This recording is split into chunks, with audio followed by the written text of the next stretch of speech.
In this daily drop, I'm going to give you some of my initial thoughts on the new Aputure STORM 1200X. I'm going to talk a little bit about the current landscape of LED lighting fixtures, and then also that thing called light envy syndrome. So let's go.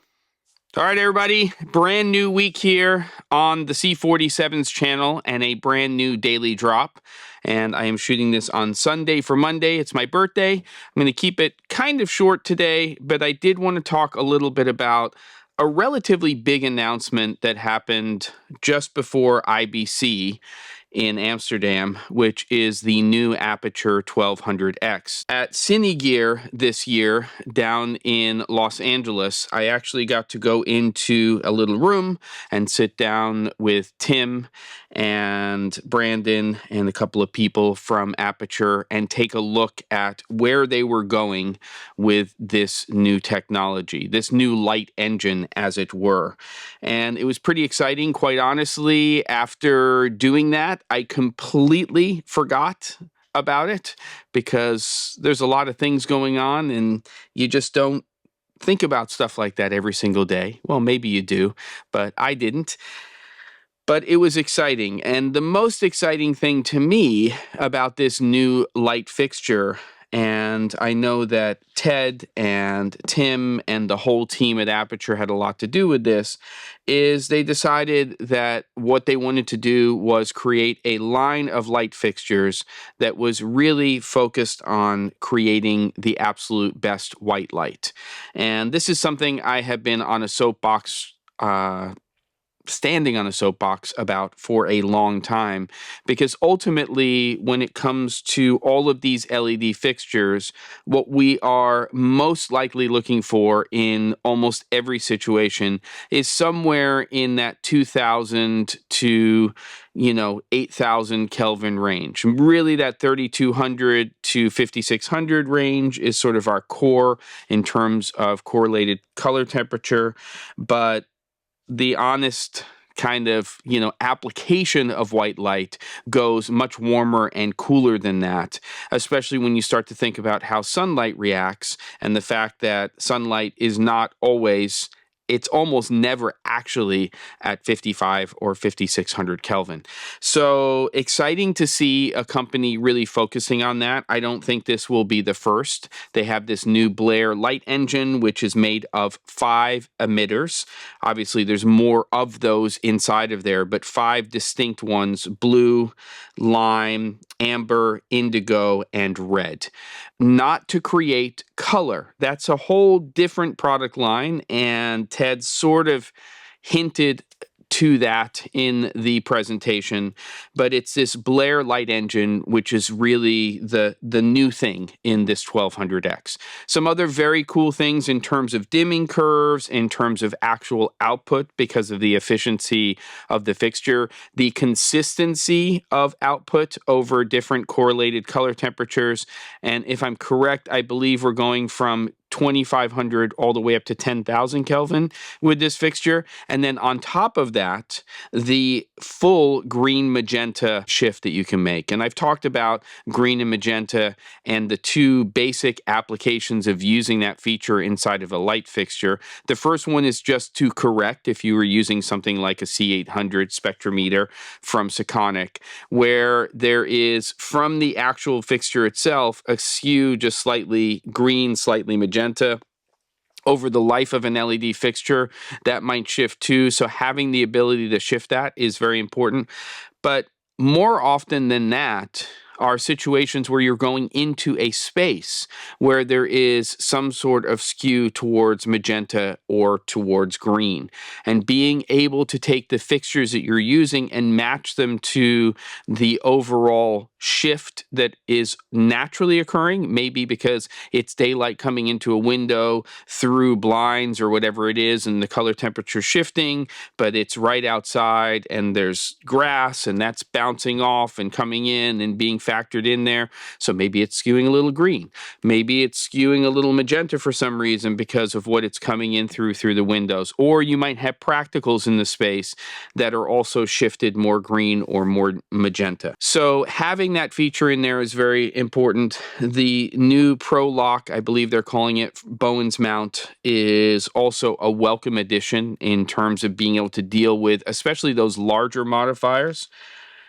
But here's the deal, and here's where we're going to get down to the nitty-gritty in terms of what I wanted to talk about beyond being excited about this fixture and it focusing on white light and other manufacturers hopefully coming out with fixtures that are similar, maybe not the exact same approach to this 1200X. And first of all, Aputure as a company isn't saying that Blair replaces everything. They have lots of different RGB WW fixtures. They have the one from ProLight, which is RGB ACL, which is a technology and a mixture of 6 LED emitters that are being used for chip-on-board lights by other manufacturers as well. And it doesn't negate those. Yes, this 1200X may have more accurate white light. It may have more accurate reflected light in terms of what it's producing overall. The SSI numbers may be higher than normal fixtures for both 5600 and 3200 Kelvin.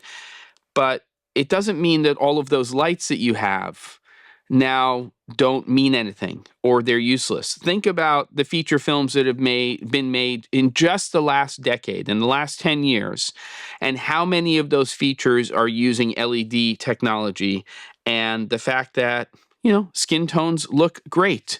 The environments look great. It is not a it's not a situation where just because one manufacturer came out with a new light fixture with a new light engine, or if it was in the camera world, a new camera system, that it negates all of the others that are out there. We have it so good right now, but it's very easy to suffer from light envy syndrome. So you see a light come to market like the 1200X. That light can be sort of that workhorse key light that you could use in almost any situation. A 600 to 750 watt is probably going to do 90% of the work that you would need it to do. But as you start to bounce skip light, you're coming in through windows, you're bouncing and you're diffusing like a book light, then you're starting to lose how much you're getting out of that fixture, and having a higher output fixture can be a big advantage. But don't suffer from light engine. I'm thinking a lot about light engines. Light envy syndrome. It's a made-up, obviously, acronym, LES, but it is a real thing. And it's something that we, I think, as a community suffer from all of the time. We live in a world of consumerism. We live in a world where things are constantly evolving, and the grass is always greener. It's the carrot, and it's dangling, and it makes you think, you know, everything else that I have is worthless and doesn't mean anything, and that's absolute baloney.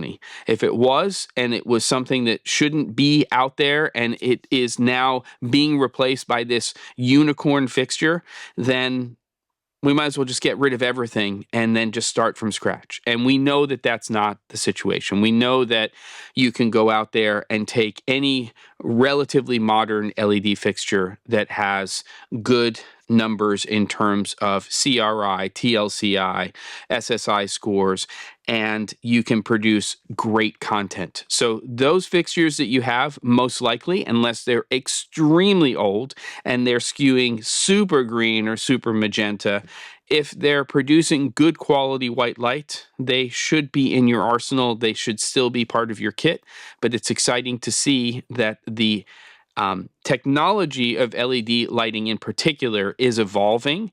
It needed to evolve because we need better spectrum overall for the reflected light that our cameras are capturing. Skin tones, to me, that's number one. We want that to be rock solid across the boards.